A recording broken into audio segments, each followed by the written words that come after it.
according to the teachings of Vajrayana, the Buddha's teaching was life is pervaded by this dukkha experience, dissatisfaction. It doesn't have to be. It has an end, and that end is our beginningless enlightenment. One point that's really important for understanding Tantric Buddhism is that here, dukkha, if all of life is suffering, then the next teaching also changes. So what is the cause of suffering? Commonly, what do you all hear about what is the cause of suffering? What's the attachment? Right. So we also need to be more meticulous here when we're looking at the higher tantras, these teachings that the Buddha gave, because to say attachment is kind of confusing. Attachment to Westerners means connection, and that's not what the Buddha said. Being connected with others is not the cause of our dissatisfaction. Instead, what he was talking about is more what we call grasping in our school. So attachment could be one word to describe it, but grasping seems to get at it more. And especially he was talking about grasping at this self, this false identity, this confused notion of what we are. And what's another way of describing this grasping? Yes, dualism. Yeah, dualism. What is dualism? Dualism is grasping at form. We grasp at concreteness. We grasp at something definite. We grasp at some kind of ground, something solid to orient ourselves around, something permanent and continuous. That's grasping. Dualism is grasping. And so this understanding that, well, where is in Buddhism all these teachings that desire is wrong and we don't want to get entangled with attachments? Well, that comes from this notion of attachment being the cause of our suffering.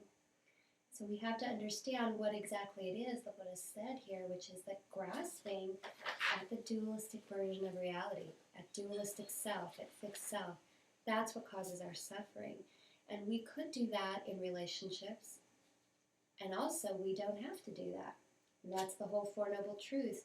Our dissatisfaction and its cause can be ended, and there are methods for that.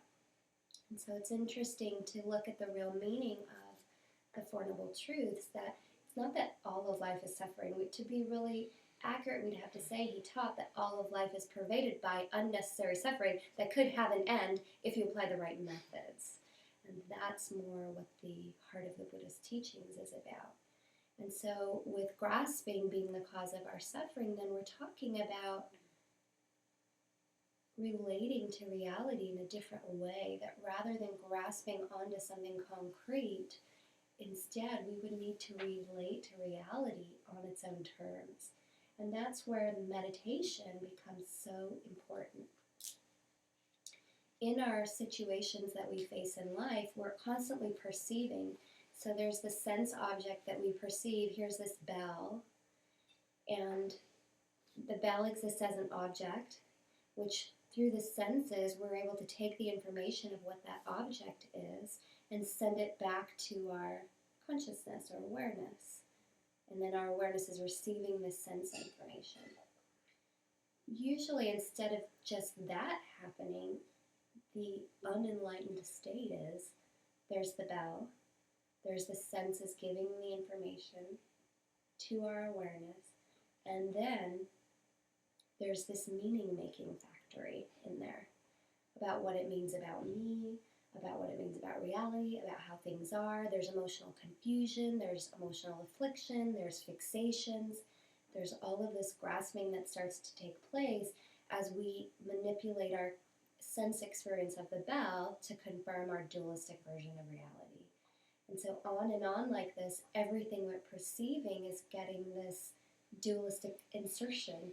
We are adding in what it means about us, what it doesn't mean about us, what it means about the future, what it means about how things are. We're concretizing it. We're making it this grasping into form, some kind of solid reference point. And that's where our dissatisfaction arises from. As long as we're busy doing all this grasping, we don't experience our true nature, our open, all-good, beginninglessly enlightened nature. And so what meditation is so useful for and so interesting for is that we're learning to experience without grasping, especially the first phase of meditation, the calm abiding, where we're just letting go, allowing thought to let go of itself. We're practicing not grasping for a few minutes every day, maybe 30 minutes. We just sit there without grasping, or at least rehearse not grasping over and over again, as long as we can concentrate on doing so. And by doing that, we start to clear up our perception and wake up to what the cause of our dissatisfaction is.